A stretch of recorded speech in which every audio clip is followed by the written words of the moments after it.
L'amour, dans l'expérience humaine, c'est une manifestation qui a du mal à être vécue en profondeur et de façon stable dans les relations. On s'en rend compte tous les jours, dans tous les actes de l'humanité. Et on réalise qu'il manque quelque chose. En fait, on ne sait pas vivre l'amour dans la relation. On a des pics brefs, sporadiques. On a des grâces comme ça, qui sont des manifestations de l'amour vrai, bien sûr, mais qu'on n'arrive pas à saisir, qui sont balayées très vite par des pulsions et des instincts. Et peut-être que l'expérience de l'amour va créer une nouvelle ère dans le cerveau qui va permettre de stabiliser cette expérience. Mais aujourd'hui, on n'en est pas là. Et tout ce qui se passe dans le monde nous le démontre. Nous ne stabilisons pas l'expérience de l'amour. Nous avons le plus grand mal à le vivre. Il faut aller au-delà du développement personnel. Dans le développement personnel, il y a toujours une trace de la méthode Coué, c'est-à-dire d'essayer de forcer le passage à des valeurs qu'on ne vit pas profondément. Dans la démarche de la traversée de la faille, l'idée de la traversée, c'est d'aller au-delà des limitations de l'humain pour trouver les valeurs là où elles sont et leur permettre de s'exprimer de telle manière qu'elles s'incarnent vraiment. Donc ce que l'être humain est capable de manifester aujourd'hui, en termes de valeurs les plus profondes qu'il est capable de vivre, crée de la dopamine par exemple, ou certaines substances dans le cerveau. Ce dont on parle dans la mutation, c'est de la possibilité de vivre l'amour de façon incarnée. On peut supposer à ce moment-là que d'autres substances peut-être se manifesteront qui vont correspondre dans le cerveau à la manifestation de l'amour. La substance, c'est un sous-produit d'une expérience spirituelle. Le fait que les scientifiques se focalisent sur les substances, c'est une démarche matérialiste. On n'est pas là pour créer des substances qui seraient les seules causes de notre bien-être ou de notre satisfaction. En réalité, la substance, c'est juste un indicateur matériel d'une expérience spirituelle. Le cerveau va sécréter secrètement des substances à partir du moment où quelque chose d'autre de plus grand, plus vaste, va pouvoir s'asseoir sur le système nerveux, s'installer, se manifester surtout, dans la relation en particulier. Nous ne sommes pas des êtres matériels. Et je veux dire, la matière n'est qu'une ramification, un des sous-produits de l'émergence de l'âme. Et plus l'âme émerge, plus la matière peut manifester et modifier des choses existantes, dont le cerveau. Et le fait que le cerveau puisse avoir besoin aujourd'hui d'une nouvelle ère qui est peut-être déjà en préparation. On n'observe pas assez le cerveau pour pouvoir le dire dans ces termes, parce que le système nerveux, c'est vraiment le siège de l'âme. C'est là où tout peut se jouer dans l'expérience du corps humain, dans l'expérience de l'incarnation. S'il n'y a pas de corps, évidemment, s'il n'y a pas de système nerveux en bon état, on ne peut pas manifester certaines choses. Mais même au-delà du bon état, s'il n'est pas capable de créer des circuits d'apprentissage nouveaux pour vivre la compassion, on n'a pas de vraie compassion. Une nouvelle humanité implique qu'il y ait une mutation profonde de ce qui se manifeste à travers le corps humain.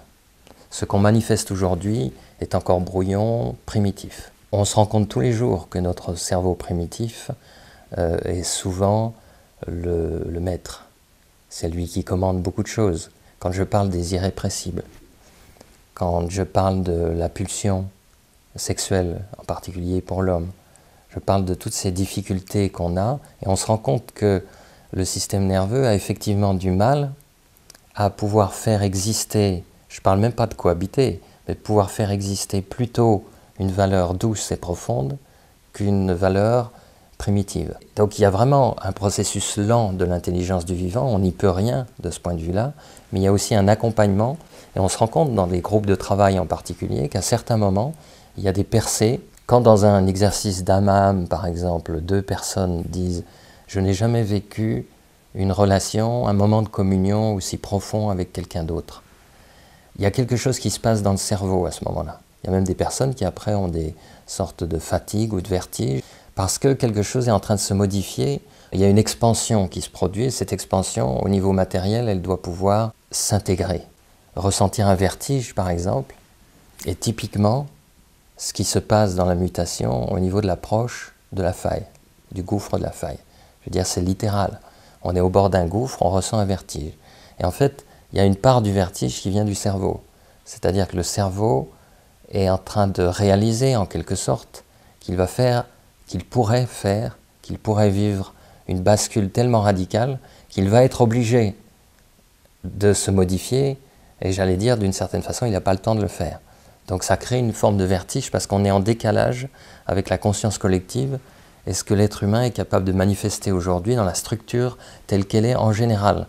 Parce qu'il y a des êtres humains qui peuvent, à certains moments, manifester des choses plus que d'autres. Mais la mutation, c'est une mutation collective. Il n'y a pas de vraie mutation sans transformation collective. C'est-à-dire, en tant qu'être humain, on est limité en partie par la structure de notre système nerveux, mais concrètement par le fait qu'on est dominé par cette faille, par des pulsions, par des instincts qui font que même nos bonnes volontés sont vite étouffées. Et dans ces petites traversées, on réalise qu'effectivement, on peut vivre un moment de communion qui peut durer une demi-heure, une heure. Il va y avoir une sorte de contre-coup dans le corps, un malaise qui peut suivre, une difficulté à intégrer cette expérience dans les jours qui suivent, parce qu'on bute sur des limites qui sont à la fois celles du système nerveux et à la fois la difficulté en fait du niveau du sentiment à pouvoir vraiment irriguer les strates supérieures de l'être, c'est-à-dire que le sentiment va faire quelque chose d'assez étrange, c'est qu'il va pénétrer la strate émotionnelle. Alors que jusque-là on pense que c'est deux choses différentes, le sentiment vient au niveau de la strate émotionnelle, ça c'est le plus étrange, mais ce qu'on comprend le mieux, c'est quand le sentiment vient jusqu'au niveau du corps pour ce qu'on pourrait appeler une sorte de somatisation positive, où en fait le corps peut commencer à intégrer, à émettre par exemple des substances, pas seulement dans le cerveau, qui sont en rapport avec cette irrigation des strates profondes de l'être à la surface, jusqu'au mental. À certains moments de notre vie, on peut aller vers des distractions qui vont juste perpétuer les mécanismes habituels du vieux cerveau conditionné. À d'autres moments, on choisit par exemple de participer au groupe des âmes, et dans le groupe des âmes, ou chez soi, avec la descente des strates de l'être, on va permettre au corps qui est déjà un peu préparé à ça, permettre au système nerveux de faire l'expérience d'une émergence qui l'oblige, qui le contraint à s'adapter. Finalement, la mutation au niveau du cerveau, c'est une adaptation positive qui n'est pas forcément consciente. Ce n'est pas le cerveau qui serait une entité séparée de l'âme et qui dirait « je vais faire ça ». C'est une forme d'obligation, de contrainte générée par l'âme au niveau de la structure du système nerveux qui fait qu'il doit s'adapter et que la façon dont il s'adapte, c'est de créer des nouveaux circuits, de nouvelles aires à l'intérieur du cerveau. Pour que ces considérations soient intéressantes, il faut oublier en fait toutes les dénominations, tous les termes du scientisme. C'est-à-dire qu'on n'est pas dans un listing psychiatrique ou neuropsychiatrique des phénomènes. On est dans l'histoire de l'émergence d'une âme dans un corps humain.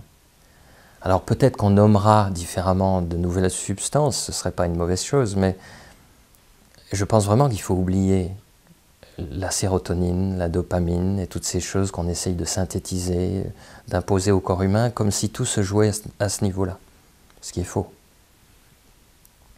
Spirituellement, quand on fait une expérience intérieure, on sait que c'est faux, qu'on ne travaille pas directement sur le cerveau.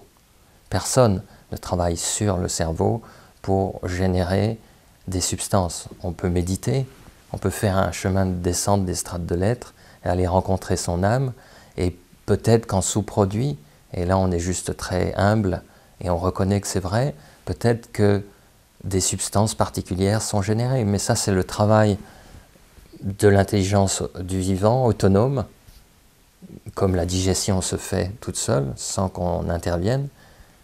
Ce qui se passe dans le cerveau, sa transformation actuelle dans notre période particulière de l'humanité, cette période-là, cette transformation se fait toute seule. Nous sommes juste des accompagnants d'un processus miraculeux